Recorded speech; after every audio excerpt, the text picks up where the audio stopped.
सीताराम बोल जय हनुमान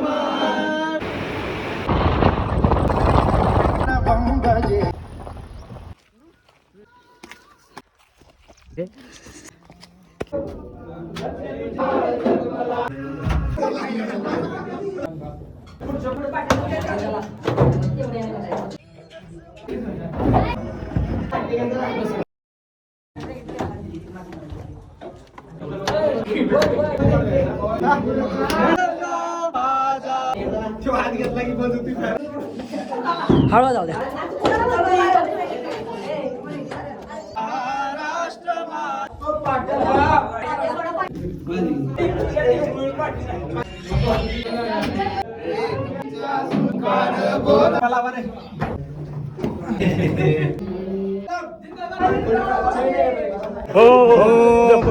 हर हर महादेव. मोहीम क्रमांक 5 फत्ते झालेले आहे भावांनो. अशाच पुढे मोहिमा होत राहतील. जय शिवराय, जय शंभूराज.